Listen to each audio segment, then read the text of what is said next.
Well, hello, my name is Brian Kachejian. I am the editor-in-chief at classicrockhistory.com. And today I'm very excited to have here with us Jim Vallance, the legendary songwriter who's written so many hits in rock and roll music and pop music. Um, Jim started his career with a band called Prism in Canada.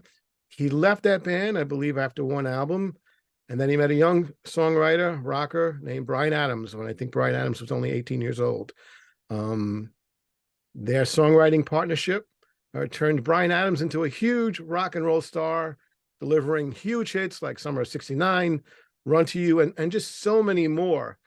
But beyond his songwriting partnership with Bryan Adams, Jim Vallance has written so many other hits, and he's worked with so many other bands from Aerosmith to Heart to Roger Daltrey, one of our favorites here, Bachman Turner Overdrive, Alice Cooper, Joe Cocker, Joan Jett, Kiss, Ozzy Osbourne, so many more. Um, Jim, it's great to have you here today. I'm going to give you a nice New York welcome. How you doing? I'm doing well, thank you. Thanks for having me. It's nice to talk with somebody who's actually sharing the same weather that I am because I'm in New York too, and I believe you're in New York right now. Are you? Actually, I have an apartment in New York, but I'm actually currently in Maplewood, New Jersey, Okay, well, we're not that just far across then. the river. Yeah, New Jersey is, that's our brother, you I know, can see you across the river. across the river. That's right. You climb to the Empire State Building, and there's what we used to call Giant Stadium. Now it's MetLife Stadium, and you could see all that stuff. So, um, how do you like living in Manhattan? Do you I do love it. there? I mean, I was taking advantage of everything the city had to offer. I'm talking pre-COVID. So, we'd go to shows a couple nights a week, out for dinner, go to concerts. I'd jump in an Uber, jump on the subway, take a bus across town.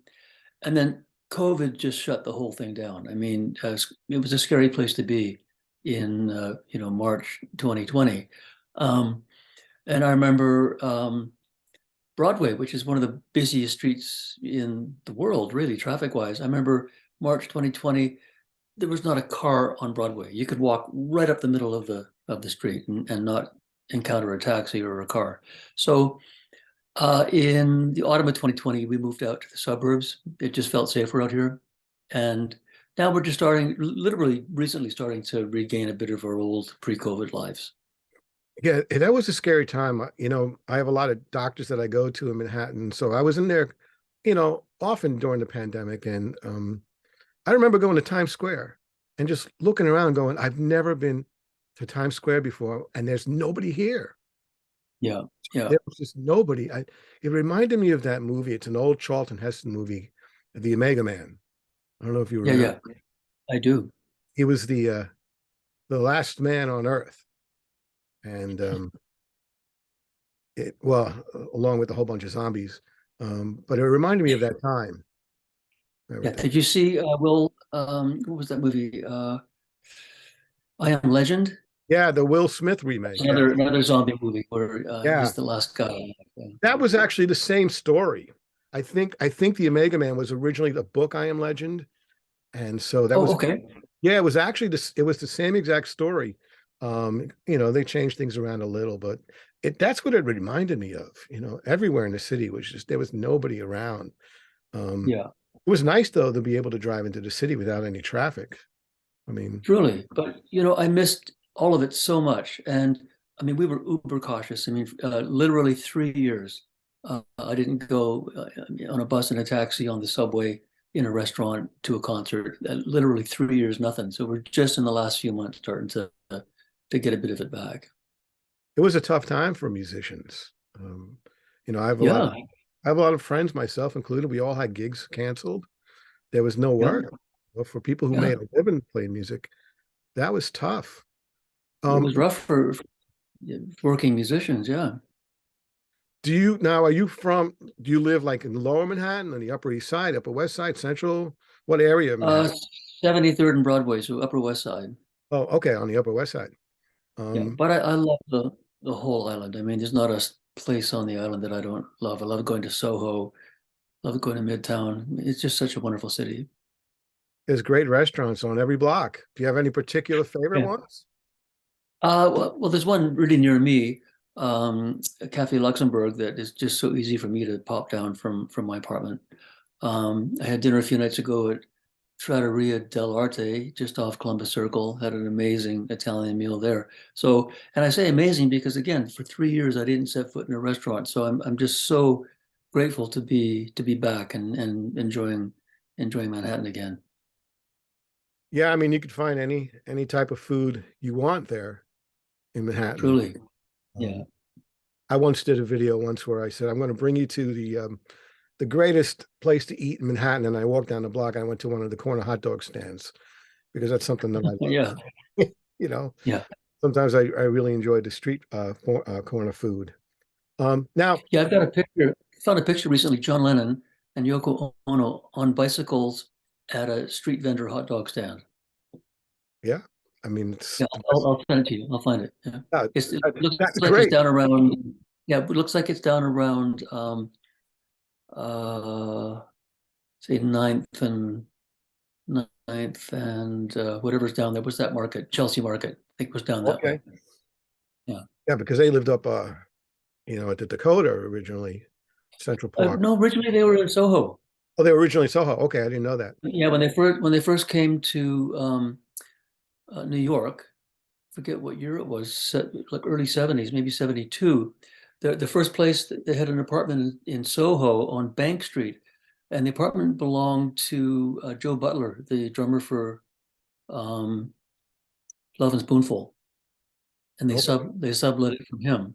And then at some point they bought the place at the Dakota. Have you ever been to Cat's Delicatessen down there downtown in the I lower? haven't. No, Probably the best pastrami you'll ever have. Pretty good, where pretty is good. it? It's I believe it's off of Bleecker Street. Okay, Yeah, I can't remember the exact address of that. It's I've on the heard of it. yeah, and there's also Second Avenue Deli, which there's one on Third Avenue actually, which is also pretty good. I like sampling all the Gosh, different restaurants. now I'm getting hungry. Now you're originally though, you're from Canada, correct? Am I I correct? am. Grew up And, on the West Coast, in and around Vancouver. was it Chilliwack? I believe I read in that I was area. born in Chilliwack. Yeah, Okay. that's a little town about an hour east of Vancouver. I was born there, but I think we left there when I was 2 or 3 years old. So never really lived there, but my grandmother did. So I went back often. So, it's a place that I have good memories of. Now we do share some Canadian roots. My mother was born in Montreal. Cool. That's a nice city. Yeah, and I had an uncle who owned a recording studio up there called Montreal Sound. Yeah. And what I love about Canada is their candy. They have a their candy is very different from the candy. Really? Okay. Yeah, they use a different I've never type. heard that. Well, I've noticed it my whole Yeah. entire life because of visiting going up there. They still use sugar, I believe. They don't use the high fructose corn syrup that they use here. Okay. But anytime Interesting. I get up to Montreal, I make sure that I bring myself back some Canadian candy bars. And Yeah. some of them are the exact same ones that they make here in the US. You know, you can get a Kit Kat up there. I know. Well, I like it's not candy, but I like Cheeto Puffs. You know what I mean? They're like they're about the size of your finger, little orange Cheeto Puffs. And they make them here in the US and they make them in Canada, but the ones in Canada taste better. And maybe you're onto something. Oh, yes, I think I am. Yes. Yeah. I have tasted many different candies and when you look at the ingredients, you see the difference in the ingredients. So Okay. is there anything else you miss about Canada though? Like any other foods that you can't get here? Um, gosh, you know, Smarties. I don't know if you have Smarties down here. Yeah, I actually brought a bag of them recently. Yeah. Yeah, they're like I mean, M&Ms. it's Canada's version of M&M, but Yes. I actually prefer Smarties to M&M. So that's one thing I miss. But I mean, Canada is a great place to grow up, but it's a very small country. The population is about 35 million. USA is 350 million. You know, most of the population of Canada is along the border, like Vancouver, Montreal, Sure. Toronto. Um, I mean, it's a nice place. In fact, sometimes what I say is Canada. The good news is it's really nice. The bad news is it's really nice. And I just like the grit in New York. I like the attitude down here. Yeah. Yes. Some people love it. I mean, I love it. I was born in Manhattan and I've grown up here, but others, they don't. I guess it's just whatever floats your boat. Um, Really. but I have found, and I think this is one thing that people don't realize, that even though everything moves kind of fast in New York, anybody will lend a hand whenever you need it. People are much more friendlier than people outside of this state or city realize. You know, Yeah.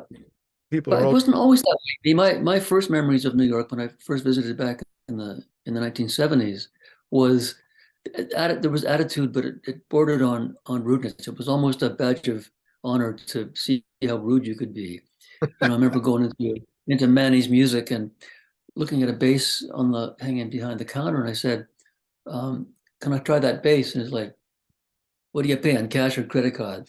It's like it was just like But and after 9/11, I found kindness sort of there was more of it in Manhattan. It was less attitude and more of what you're talking about. yeah. I mean, I brought a lot of equipment at Manny's, and there's that's what 48th Street, I believe, where all the music Yeah. stores were. Yeah. It's just kind of the feel in those stores. It's always been like that. Those stores have always been kind of, musicians who work at night are in there during the daytime, and Yeah. yeah, those were crazy places. I think Manny's closed. Yes, I don't think it's there anymore. Yeah. Yeah, maybe about 10 years ago. I think Sam Ash might still be there. Um, Guitar Center. yeah, but I think you're right. I think, yeah, things did change a lot after 9/11, because it was the one time where the people in the city really, really came together. And uh, Yeah. so I guess, we're talking about food, and I love talking about food and restaurants and culture, but we should probably talk a little bit about music. Um, Okay. I was looking on your website, and I was in like 10 pages into the albums that you worked on, and I realized I'm still in the A's. There's so much here. And I'm Yeah. thinking, wow, there's so much to talk about. So um there was one question I wanted to get to. I didn't want to run out of time with this, and it was something that I found very interesting. Um you had mentioned that one of the highlights of your career was having the privilege to work with Jeff Lynne and Steve J on Bryan Adams' Get Up album. And I wanted to Really. know why that was such a highlight for you. Well, for starters, I'm a huge Jeff Lynne fan from way back, and sort of a vicarious second generation fan because Jeff was such a Beatle fan and I'm such a Beatle fan. So I almost got to enjoy the Beatles all over again through Jeff's eyes. First, as listening to ELO years back, and then actually getting to spend time with him. He's just such a nice guy to start with, but just so brilliantly talented and responsible for so much amazing music. So it was really an honor and humbling and even a little bit kind of like, pinch yourself to be in the same room with this guy and have the privilege of working with him. Um, so yeah, that was, it was you can have a bucket list of all the people you'd love to work with and it I haven't come even close to checking all the boxes, but Jeff is definitely one of them. So it was a real treat. It was strange because I'm also a big Beatle fan and a big ELO fan, and I would always hear, the Beatle music in his bands and Electric Light Orchestra. I would hear it in his melodies. I would hear it in his harmonies. And then all of a sudden I hear him, working with George Harrison, producing George Harrison albums and being in a Yeah, member of the band. And that was very strange to hear that because now you're hearing him and one-fourth of the Beatles together. yeah, yeah. Was there And then any his work with on the anthology album with Real Love, where they went back and found an old John Lennon demo and on a cassette tape that was just, really poor quality, but they, you know, fixed it up audio wise, and then the other three Beatles contributed, and Jeff produced that. Free as a Bird and Real Love, those two tracks, which are just, Beatle worthy. They're so good. Yeah, those came out, I believe, in the mid to late '90s, the Yeah, anthologies, yeah, and that was like the first like new Beatles song, and that we were hearing again since they had broken up. That was a thrill to hear that, and it really was. Yeah, I forgot that Jeff Jeff. had a big hand. Was Yeah, there any like sort of techniques that you picked up from him or saw that you said, "Wow, I never would have thought of that," or so that's where he gets that sound from. yeah, kind of. Yeah, I mean, again, watching, his engineer Steve J get those big drum sounds and um, you know, and lots of room. Like it's a drum kit, but there's a microphone way over there, so you get that ambient sound, which is so signature to Jeff. Well, and the way it started is it just started with one song. Jeff um, told Brian, I'll produce this one song for you, and then of course after that, Brian was like, can we do some more? And Jeff was like, well, I'm really busy, but as long as you keep sending me songs I like, I'll keep producing them. So that was the challenge. So we just like went to work, and so everything we wrote for that album, the one that Jeff produced, was we basically wrote it like, think Jeff will like this? You think he'll like this? We wrote it for Jeff, You're really. So writing we to were impress Jeff Lynne. channeling him all the way. So he was like literally inspirational in that sense. We were just trying to write a record for him because as long as we delivered things he liked, he would keep sending his stuff back, and it went on like that. It's pretty much a year back and forth because he was busy. So we'd get his time every few months. He'd find some time for us, and so it took a long time for that album to come together, and that's why. But worth the wait. It was a real treat. I find it interesting because I know you have your own studio, a home studio, and you've produced records, and I find it interesting how you talked about the drum sound that Jeff Lynne had created, that he was actually using the sound of the room as opposed to an effects device. Yeah, Mic play. I know with drums, mic placement plays a big role in creating a sound, but so does a yeah. room. A lot of that's lost now because a lot of people are recording stuff, on a computer in a small room, and there is no room sound. Yeah, yeah, and you can't. I mean, you can replicate it with outboard gear, but it's not really the same. I mean, especially that John Bonham sound or the Led Zeppelin drum sound, which was literally, I think it was just two or three mics on the drum kit. I think like bass drum, and then maybe left left and right, and then another mic way far away to get that mammoth sound. I had dinner once with Eddie Kramer, the engineer that recorded a lot of the Led Zeppelin stuff, and I was asking him about the Led Zeppelin drum sound. And he said, a lot of people come to me and want to hire me to get that sound. And I tell them, I still got the mics that I used back then, and we can rent a drum kit exactly like John Bonham, but we don't have John Bonham on the drums, Yeah, and that's you know, that's the key, right? that's it. Yeah, I've heard so many drummers talk about John Bonham. We interview so many drummers, and they all say the same thing. Nobody hit the drums like John Bonham. truly. Yeah, he was a one-off. I, Amazing. I saw Led Zeppelin at Madison Square Garden in Wow. 1977. Yeah, and it was an 8 o'clock concert. They went on to nine. They didn't go on to 9:30, but nobody cared. And when they hit the stage, I mean, I've seen so many people, but seeing Led Zeppelin was just an entire different plane. Yeah, Wow. I'm envious. I wish I'd seen them. yeah, and that was back when they would announce a concert like that in the newspaper, and you'd have to mail in and hope to get tickets, you know, Wow. for them. And I think I paid $6 or something, like lower level Madison Square Garden seats. Yeah. A friend of mine still has her ticket from 1964 when the Beatles played Vancouver. $2.50. Yeah, isn't that something? Yeah. Yep, And now you pay, you're lucky, $800 for Bruce Springsteen or something. I mean, God, yeah, it's much tougher now. and that's a bargain. I remember in the summer of '77, I had saw Zeppelin. Then a week later at the Garden, I saw Pink Floyd, the Animals tour. And then in that same month, I saw Fleetwood Mac, the Rumors tour. And then I had also Wow. Electric Light Orchestra. Everybody was just coming to the Garden. And, you could afford tickets back then. Most of the tickets were between $5 and $10. Yeah. And they weren't that hard to get. You just went to the Madison Square Garden box office, and everybody played Madison Square Garden. Wow. Gosh, I wish I'd grown up in New York. I mean, these are Yeah, memories you can't recreate. no, I'm envious. Yeah. it was a great way to be 15 years old and seeing all these famous bands.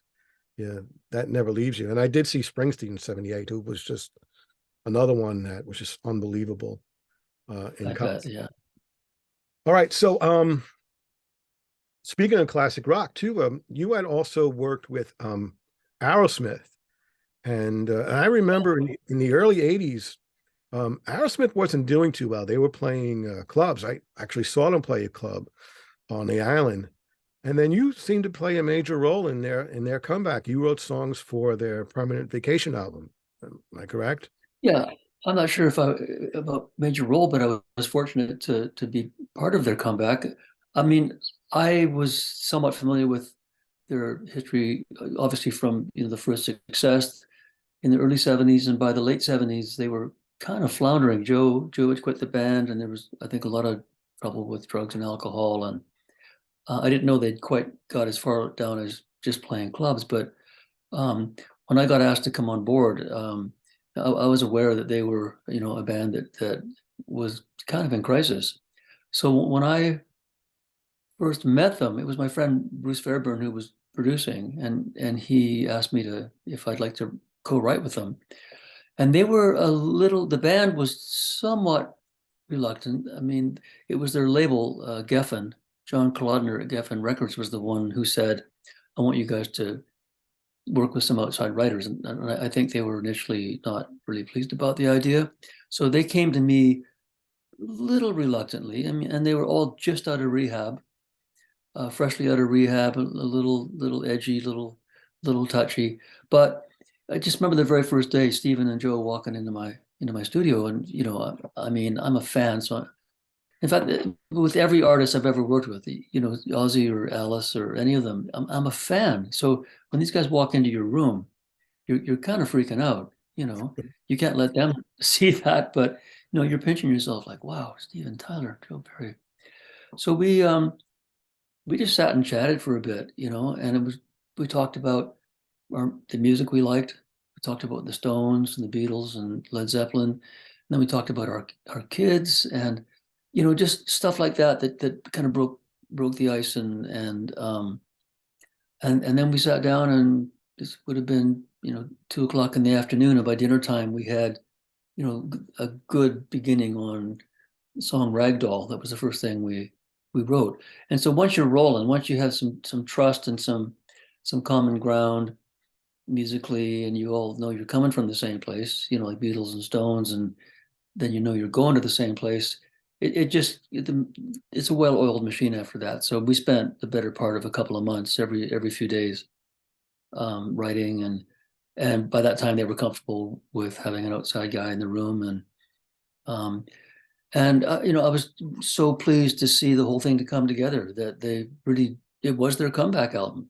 They were in trouble, and they came out of that whole process with their success reinstated, and they went on to make a bunch of other great albums after that.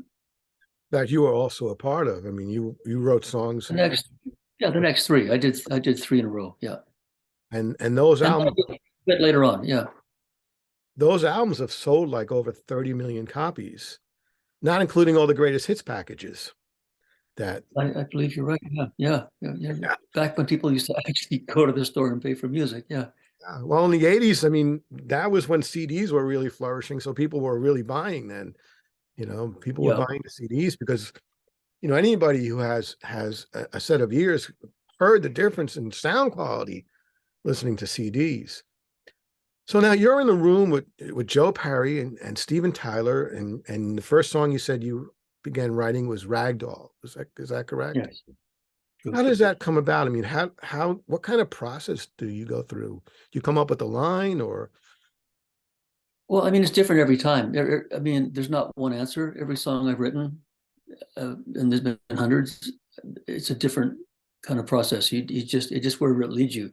But for Ragdoll, again, I've only known these guys for about 60 minutes, and we're sitting down, and so he's like, what do you? It's kind of like, what do you got? And Joe, who's like got a million riffs. He's the riff meister. Joe said, "Well, I've got this riff," and it goes dun dun dun dun dun dun dun dun dun dun dun dun, and just it didn't go anywhere, but that was the riff. And I thought, okay, what does this need? So I picked up my bass. And told Joe, just keep playing that riff. So the riff is just in the key of A. So just dun, dun, dun, dun, dun, dun, but it's just an A. It's not changing So chords. I went A on the bass, dun, dun, dun, dun, dun, C, C, C, C, C, C, C, C, G, G, G, G, G, G, G, G, A. So even though Joe's riff stayed the same, the bass gave it some movement from an A to a C to a G and back to an A. So we just kept, and then Stephen went, yeah, that sounds great. And we just kept rolling. And then Stephen just started singing nonsense sounds to Joe's riff, like, and then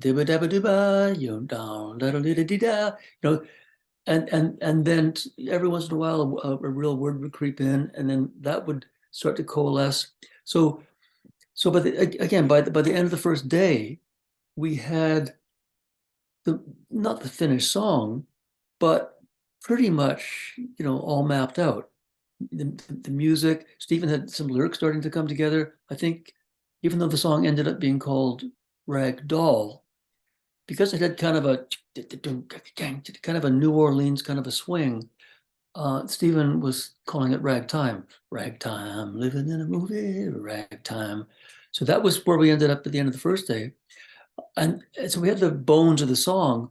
But I think on the second day, I don't think Joe even showed up. I think Stephen and I, it was a nice sunny day. So we went out in my backyard and sat at the picnic table, just each of us with a sheet of paper and a pen. And we just sat there and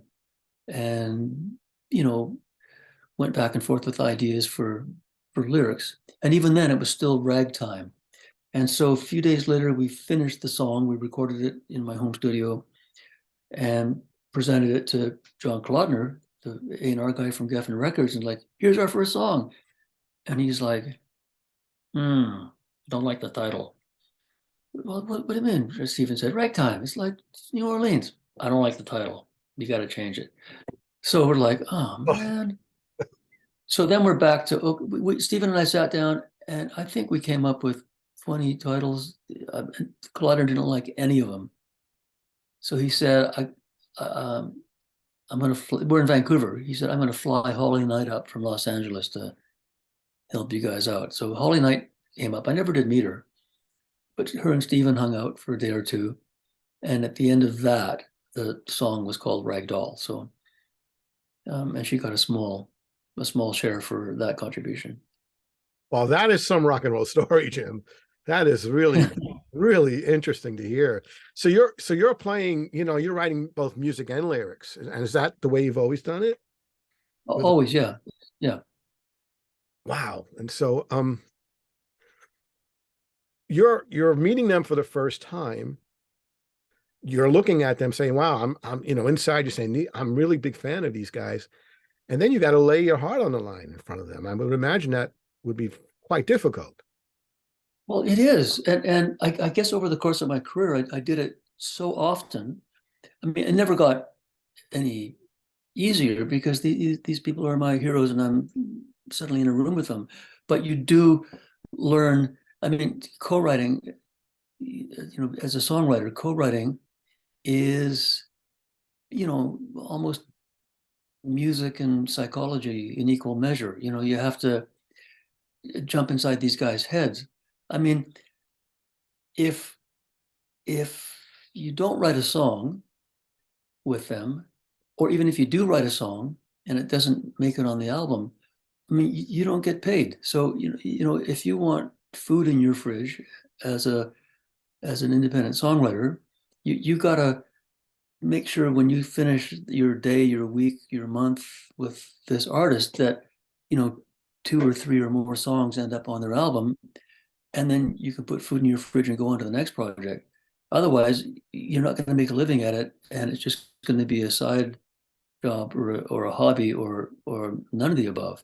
So I really made it a point of, not to say it's a game to be played, but there's certainly some strategies and some, thought that has to go into the process. So you have to get to know a couple of strangers, you have to jump inside their head, you have to deliver something that's appropriate enough to end up on their record.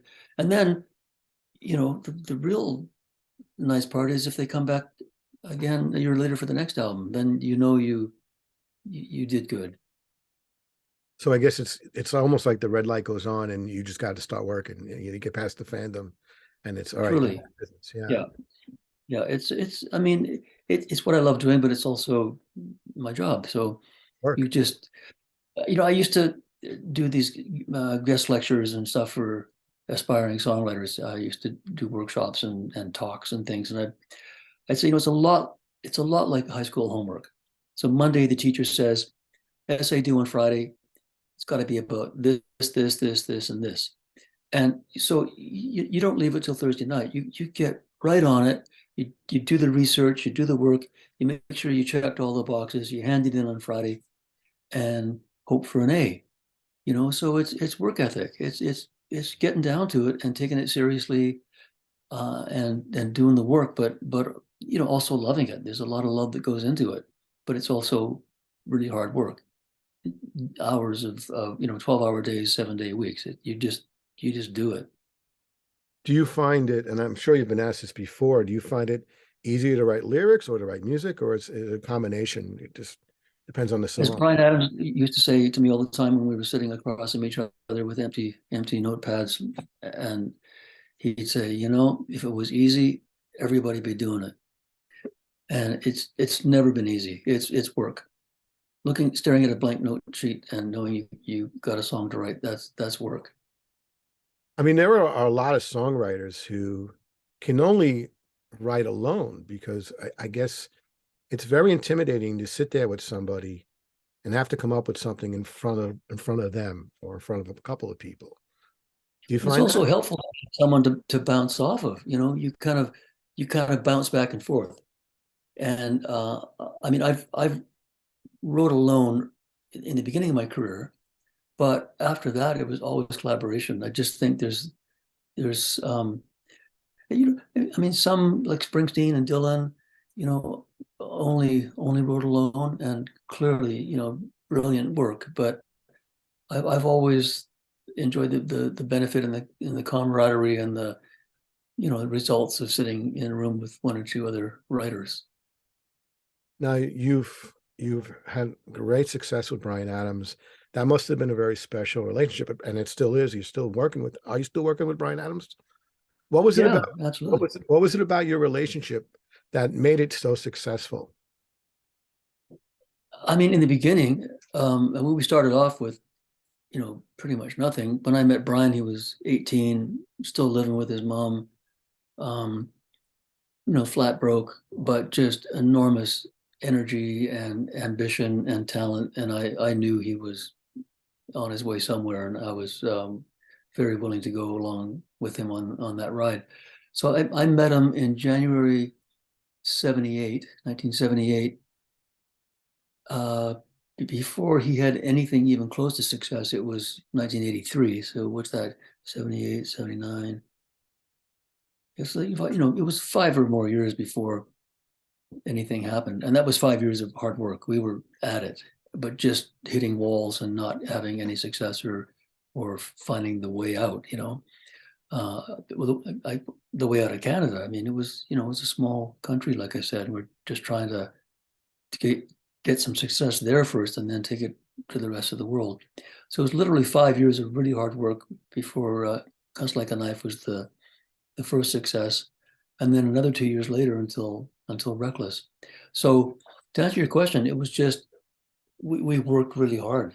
I mean, Brian's unstoppable to this day. There's his energy and work ethic is just epic. Um, so we just kind of there were days when we'd be 10 o'clock, 11 o'clock at night, having started at noon, and neither of us wanted to be the first guy to say, I'm tired. Let's call it a night. We just, Push you each other. know, yeah, you'd sort of not let the other guy see you yawn. But, we worked really long days, long weeks. And I mean, the Reckless album alone, was a year of writing almost every single day That's such until we a got, great record, Reckless. I mean, it's that's a good record. yeah. I Yeah. mean, I have it right here, There it is. Yeah. Reckless album. And I originally when I brought this, I brought it on cassette, and I just wore it out in my car, playing it every day. I had first heard Cuts Like a Knife. I guess it was a year earlier or 2 years earlier. I think that was 83. 83. Yeah. And I remember hearing, I go, who is this? And brought that album, and then went out and brought his first two albums. There was two albums before that, I believe. Were, yeah. Yeah, and then I remember when Reckless came out, and you guys hit a home run with that one. And that's such a great album. Well, we earned it. I mean, we really did work hard to write and record that record, and and we wrote songs and then went back and looked at them and wrote them again. We tore them apart, and we didn't just it wasn't just the first thing that we thought of. We would go back and look at it again and again and again and revise and improve, and we knew we had to top the album before. We had to do better than Cuts Like a Knife. So we put in the work. And you did. I mean, it's one of the strongest albums, I think, of the decade of the 80s. It's just a great Oh, record. thank And then you. you followed up with Into the Fire, I believe, like a year or two later. That was the next. Yeah, that was 87. And so that one, I mean, I've had people tell me that's their favorite Bryan Adams album, but for me, that album was a struggle. Um, we'd had this huge success of Reckless. So then it's not so much, it sold such good numbers that we thought, okay, I'm not sure we can sell more albums in this, but maybe we can do something different. And instead of trying to do something bigger, let's try to do something different. And Brian had been out on tour with the Amnesty International tour, a fundraiser, and also there was the African famine relief stuff. And he was out with U2 and Springsteen and Peter Gabriel, and sort of rubbing shoulders on the airplane with all these guys that were writing kind of arty stuff, like U2 and Peter Gabriel especially. And Brian came back and said, I think we need to up our lyrics and you know let's not write about boys and girls, let's write about you know Native Indians and the First World War. And we just went for subject matter that was more sociological than relationship, Right. and sort of went down that rabbit hole. And it wasn't really us. I don't really think we were being true to ourselves. We knew how to write songs about relationships, but we didn't know how to write songs about situations, political and social and others. So it's not my favorite album, and it didn't sell nearly as well as the one before. But as I said, there's people that tell me that they love the record. So um, it must have resonated somewhere. But for me, I just think about what a struggle it was trying to be those guys, trying to write that kind of music. And I don't love the album as a result. I mean, that was a big thing that started to happen in the mid 80s. We saw what happened with, at Springsteen had eventually evolved and became more political with the Born in the USA album. And then Yeah. Mellencamp followed, he did the Scarecrow album, and everybody was kind of turning towards, people were looking back at I think for the first time at the 70s. because in the mid 80s, you start seeing all these, movies on Vietnam, movies like Platoon. So, and Yeah, then had, YouTube on, oh, you had his voice. And like you said, you had the Amnesty International. Um, but you did get involved in the Canadian version of the We Are the World project, correct? That was, that's right. Yeah. and Yeah. So the first one, Michael, no, first one was Do They Know It's Christmas, which was the Bob Geldof's contribution to African famine relief with, all the British artists, well, U2 and so on. And then the next one was We Are the World. Michael Jackson and Lionel Richie wrote that, and then all the American artists, Stevie Wonder and Bob Dylan and Bruce Springsteen sang on that. And I was in the studio one day, sitting in the lobby of Little Mountain Sound in Vancouver, and David Foster was in, I think I was in Studio A. I don't know who I was working with, and David Foster was in Studio B working with a Canadian band called the Payolas.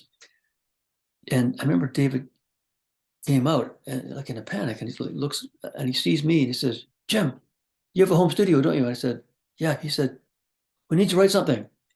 What are you doing tonight?" And it's like, what?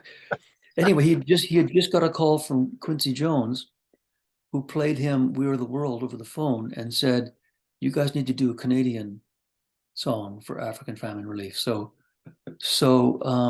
that night, David and I got together and started writing what would become "Tears Are Not Enough," a Canadian song. And then I think we finished around midnight. We got together again the next morning, and Brian had been out of town, but he jumped over the next morning, and then the three of us carried on. And then a week later, we were in the studio in Toronto with Neil Young, Joni Mitchell, Gordon Lightfoot, Geddy Lee from Rush, a long list of Canadian performers. Brian And that was Adams, our, right? He was part of it. I think sorry, who? Brian Adams also sang, right? Was Oh, on of course, yeah, yeah. Brian was there. Mike Reno from Loverboy, the. Corey Hart. Um, You had some of the SCTV guys. Yeah, John Candy was there, wasn't he in the chorus? John Candy was there. Yeah, and Billy maybe Reed. Rick Moranis. I'm trying to remember. Oscar Peterson.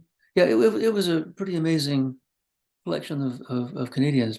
And then an album went out with We're the World, Do They Know It's Christmas, the Canadian song, and I can't remember what else was on the album. Might have maybe Australian contribution, but yeah, that was a quick one. I mean, literally, we wrote it on Sunday, and then the following Sunday we were in the studio recording it. You had to write that song right away. You had to get it done in one night, basically. That Pretty much, yeah. Quincy Jones was kind of cracking the whip and saying, we need it yesterday. So we did. I saw the video of that, and in the States, the We Are the World got all the video play. So I had never seen the video of Tears Are Not Enough, but it's quite an enjoyable video to watch. I see you're in the video. I see Neil Young, he's got the sunglasses on, Yeah, and Tony, and it's like every person who keeps coming into it, it's like, whoa, you see Geddy Lee comes into it. It's really a yeah, fun song to watch, a fun video to watch, and it just keeps building and building, you know. Um, yeah. so you produced it too, right? Were you part of the production? I think I might have got a co-production credit, but really it was David Foster who put it all together. And speaking of producers, he's another legendary producer. I guess Yeah, he's he's what he did with Chicago in the 80s and so much. And the guy I know. Yeah, he just has that magic touch. yeah. Um, He's one of the most, I think, just brilliant musicians I've ever sat in a room with. Just watching him play the piano is like awe-inspiring. He's so good. yeah, I interviewed recently Fernando Valera, who works with David Foster. He's Yeah. an opera. Do you know Fernando? He's an opera I singer. don't. He's a I know the name, crossover but opera singer, and he just raved about David Foster. And there are a lot of videos of David Foster playing the piano and Fernando singing, and it's just this beautiful, gorgeous voice um, that brings you to tears instantly. yeah, But I mean, you're in the room there with that's a lot of people: Joni Mitchell, Neil Young, Well, again, and Quite a I got to task. remind you, I'm a fan, so I'm like, you know, sitting when Joni was singing, I was like actually sitting cross-legged on the floor, like almost in front of her microphone, just looking up at her like, wow, I couldn't believe it. It's Joni Mitchell. I mean, yeah, she's one of the greatest songwriters of all time. Um, Truly, yeah. yeah. So I guess you're always constantly having to you know try to put the fandom aside, although it's there. But you got a job to do. You got to work, and I guess once the work starts, that's just what you do. Because, like you said, Yeah. you want to get paid. You want Yeah, to. and also, I mean, now I'm comfortable enough having worked with these people over the years. I can now call them friends. But on the very first day, it's a little kind of freaky. Right. But Right. then 20, 30 years later, they're friends. Sure. And you all had one common goal, was to make a great record, and that seems to be the common goal all the time. There Hmm. was another artist that you worked with, and I have the album here, and it's always been one of my favorite records. This album, Ah, Jimmy. Jimmy Barnes. Yeah, and I remember buying this in the '80s and being completely blown away by it. And you've written two songs on here, and this album went to #1 in Australia. This I is a didn't know that.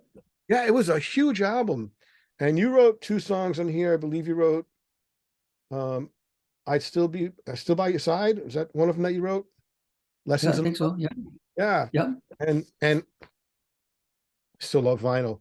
When I took out and I'm looking at the liner notes, I'm looking at the musicians on this record, and you got Half a Journey on here. You have Neil Sean, you have Jonathan Cain, you have yeah. Tony Brock of the Babies on here, and so this man's a killer singer, but he never really broke big in the United States.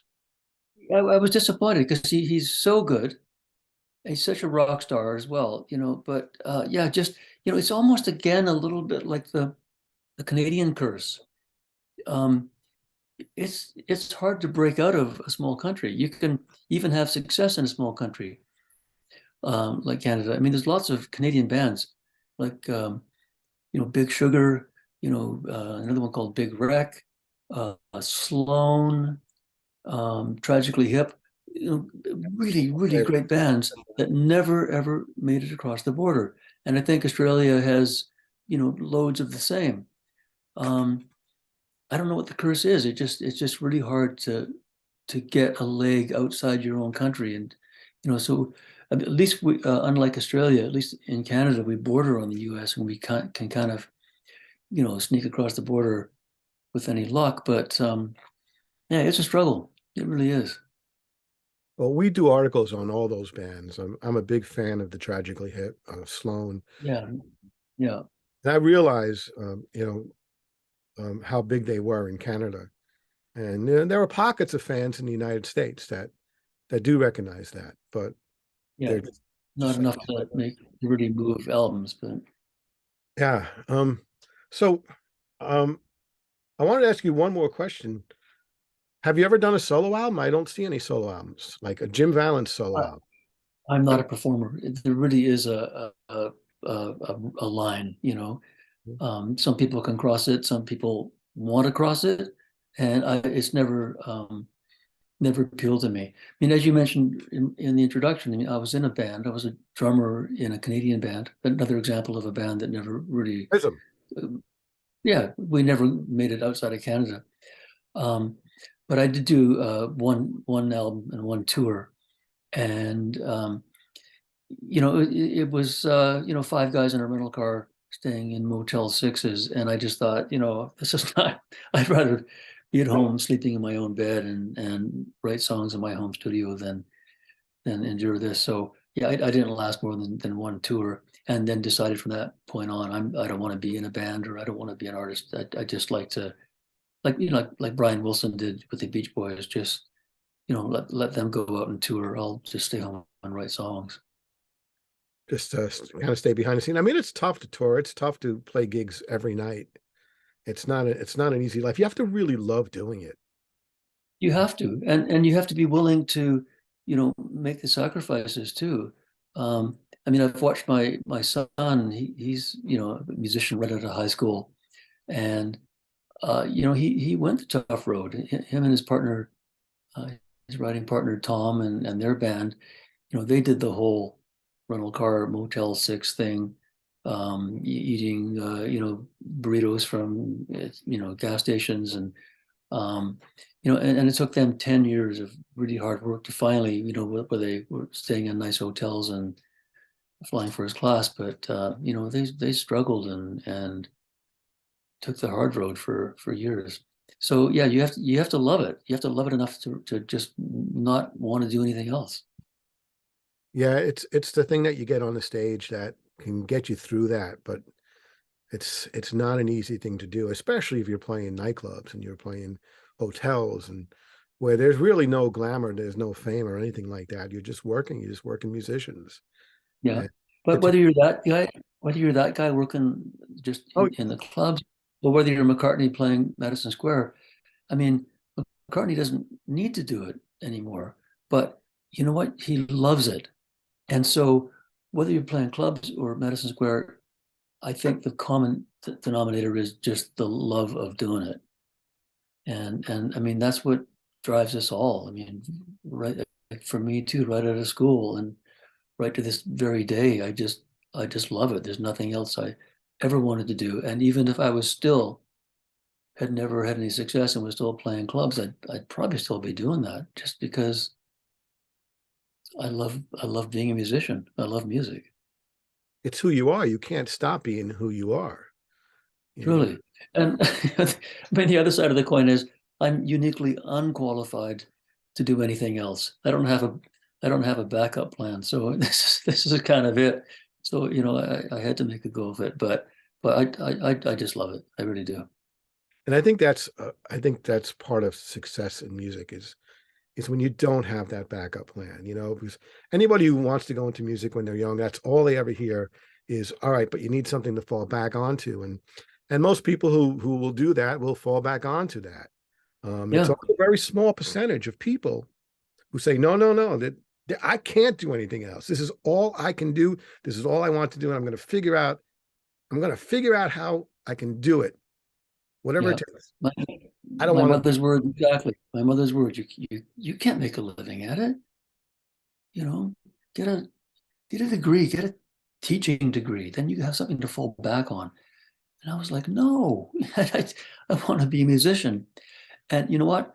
I came very close to proving her right. I starved all through my 20s. I remember one time, literally, I bought groceries and I had 50 cents left. That was it. And then I had a wedding reception or a bar mitzvah or something on the weekend to play at. And that's why I knew I had another 25 bucks coming. But until then, I had 50 cents. So, I came real close to, I don't think ever quitting, but I came real close to just abject poverty along the way. So, but I never gave up. never gave up. That's it. Because your heart wouldn't let you give up. It's just Truly. Yeah. it's in you. When it's in you, only a few people understand that. When it's in you, it doesn't matter what anybody says. You're gonna find a way. And you did. And now there's millions and millions of people who've enjoyed the music that you've written all these years, including myself, because my studio here is full of albums of songs that you've written. And Well, thank you. it's been really wonderful to talk with you today, Jim, and all the time My that you've pleasure. been here. And I know a lot of people will enjoy this interview, and they've already enjoyed your music, and now they get to know you a little more. So I really appreciate um, you spending the time here at Classic Rock History, Mr. Jim Thanks for Vallance. having me. Thank you.